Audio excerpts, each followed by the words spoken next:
살다 보면 정말 거대한 벽 앞에 혼자 서 있는 것 같은 기분이 들 때가 있죠. 이걸 내가 과연 넘어설 수 있을까 하는 막막함이 밀려올 때 대체 그 이겨낼 힘은 어디서부터 오는 걸까요? 오늘 우리는 송호중 목사님의 메시지를 깊이 들여다보면서 그 해답으로 가는 길을 한 걸음씩 차근차근 따라가 보려고 합니다. 자, 그래서 오늘은 이런 순서로 한번 이야기를 풀어가 볼 거예요. 먼저 우리 모두가 던져야 할 근본적인 질문에서 출발해서요. 그 다음에 삶을 변화시키는 세 가지 결정적인 열쇠를 하나씩 살펴볼 겁니다. 바로 내면을 바로 세우는 영적 부흥, 함께 서게 하는 공동체의 회복, 그리고 현실을 단단히 딛게 하는 균형 잡힌 준비죠. 이 열쇠들이 모여서 어떻게 우리를 승리로 이끄는지 그 과정을 함께 따라가 보시죠. 네, 그럼 첫 번째 파트입니다. 모든 것의 시작점이 되는 아주 중요한 질문을 먼저 던져보겠습니다. 어쩌면 우리 삶 전체를 관통하는 질문일 수도 있겠네요. 바로 우리가 살아가는 데 필요한 진짜 힘은 과연 어디서부터 오는가 하는 문제입니다. 살면서 누구나 크고 작은 장애물을 만나잖아요. 때로는 정말 내 힘으로는 도저히 감당할 수 없을 것 같은 거대한 벽을 마주하기도 하고요. 그럴 때 우리는 무력감 속에서 묻게 되죠. 어떻게 해야 이걸 이길 수 있을까? 바로 이 보편적인 질문이 오늘 우리가 함께 풀어갈 이야기의 시작점입니다. 이 막막한 질문에 대한 답을 찾기 위해서 메시지는 우리를 아주 오래전 고대 유다 왕국의 한 왕에게로 안내합니다. 바로 히스기야 왕인데요. 수많은 다른 왕들이 실패했던 그 엄청난 과업을 그는 대체 어떻게 성공시킬 수 있었을까요? 그의 이야기 속에 우리가 찾고 있는 승리의 비밀이 숨어 있습니다. 자, 드디어 승리로 가는 첫 번째 열쇠입니다. 아주 중요한 원리인데요. 모든 진정한 변화와 개혁은 바깥이 아니라 바로 우리 내면의 영적인 회복, 즉 부흥에서부터 시작된다는 겁니다. 자, 이 표를 한번 보세요. 이게 정말 중요한데요. 히스기야 이전에도 백성을 아끼는 좋은 왕들은 분명히 있었습니다. 그런데 그들 대부분이 실패한 게 있어요. 바로 백성들의 삶 속에 깊숙이 자리 잡고 있던 우상 숭배의 장소, 산당을 없애는 일이었죠. 왜 그랬을까요?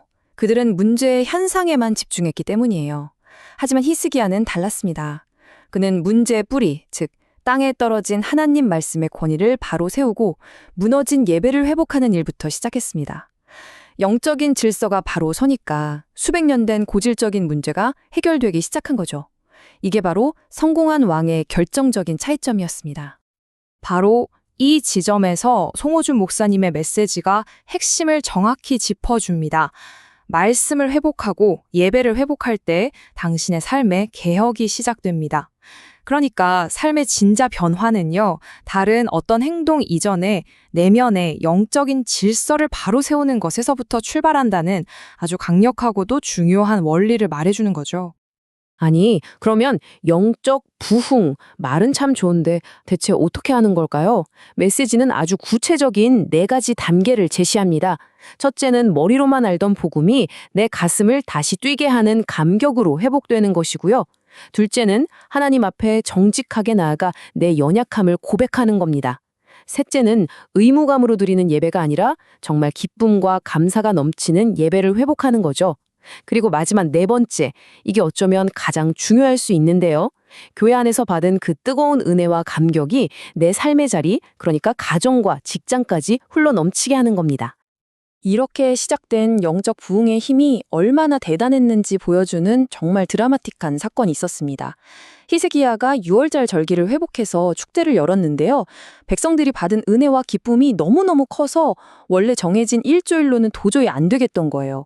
그래서 백성들이 자발적으로 일주일 더 합시다 외쳐서 무려 2주 동안 온 나라가 기쁨의 축제를 벌였습니다. 이게 바로 진짜 부흥이 터져나올 때 나타나는 폭발적인 에너지의 모습이죠. 이렇게 한 사람 한 사람의 내면이 뜨겁게 살아나니까 그 에너지가 어디로 가겠어요? 당연히 주변으로, 공동체로 흘러가겠죠. 이게 바로 우리가 붙잡아야 할 두 번째 열쇠, 교회의 회복입니다. 여기서 말하는 교회 회복이라는 건요, 그냥 일주일에 한 번 건물에 가서 앉아있다 오는 걸 말하는 게 절대 아닙니다. 내가 구경꾼이 아니라 그 공동체를 이루는 살아있는 세포가 되는 걸 의미해요. 책 속에 갇혀있던 말씀이 우리 삶 속에서 이루어지는 것을 함께 보고 우리의 기도가 현실이 되는 것을 경험하고 하나님의 일하심을 함께 체험하는 그런 살아있는 유기체로서의 교회를 다시 세우는 거죠. 이런 마음 없는 형식적인 신앙에 대해서 성경은 정말 따끔하게 경고하는데요. 이사야서의 이 구절이 대표적이죠. 하나님께서 말씀하시는 거예요. 마음도 없이 그냥 얼굴만 비추러 오는 거, 그거 누가 너희에게 요구했느냐? 너희는 그저 내 성전 마당만 밟고 갈 뿐이다. 정말 무서운 말씀이죠.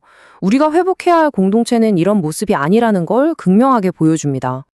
자, 이제 세 번째 열쇠로 넘어갑니다. 개인의 영혼이 살아나고 공동체가 회복됐어요.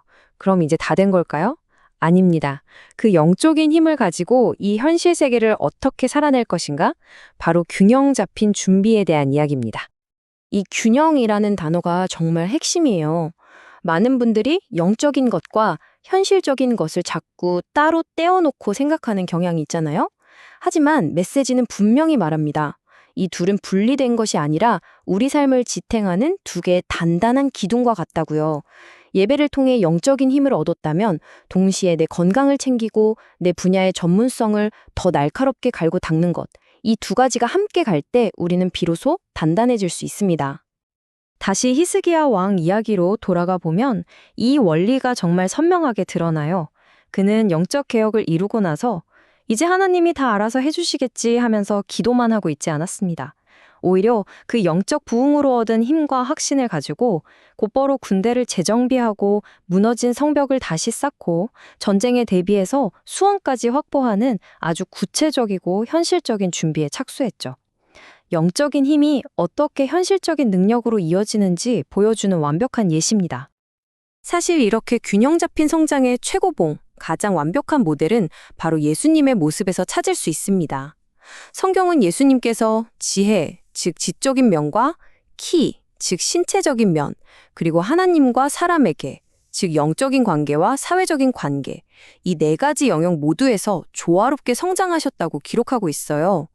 이것이야말로 우리가 추구해야 할 온전한 성장의 청사진인 셈이죠. 자, 이제 거의 다 왔습니다. 지금까지 우리가 살펴본 이 세 개의 열쇠들을 하나로 쫙 꿰어서 인생의 도전을 이겨내는 승리의 길이 어떻게 완성되는지 그 전체 그림을 함께 그려보겠습니다. 이 흐름을 보세요. 정말 명확하죠? 모든 것의 시작은 어디라고요? 네, 바로 한 사람의 영적 부흥입니다. 내 안에서 시작된 이 힘이 건강한 공동체를 만나 증폭되고 그 공동체의 지지와 격려 속에서 영적인 준비와 현실적인 준비를 균형 있게 갖춰 나갈 때 우리는 비로소 인생의 어떤 도전 앞에서도 흔들리지 않고 당당히 승리할 수 있게 되는 겁니다. 그리고 마지막으로 우리가 꼭 기억해야 할 것이 있습니다. 인생을 이기는 힘은요, 무슨 로또 당첨처럼 어느 날 갑자기 짠 하고 주어지는 게 아니라는 겁니다. 그것은 내면의 가장 깊은 곳, 영적인 회복에서부터 시작해서 나의 관계, 나의 일, 나의 건강, 내 존재의 모든 영역을 서서히 하지만 분명하게 바꿔나가는 꾸준한 과정이라는 사실입니다. 이제 이 모든 이야기는 여러분 각자의 몫으로 넘어갑니다. 오늘 이 이야기를 들으신 여러분, 승리로 가는 이 여정을 시작하기 위해서 지금 내 삶에서 가장 먼저 손대고 회복해야 할 부분은 과연 무엇일까요? 한번 조용히 생각해보는 시간이 되셨으면 좋겠습니다.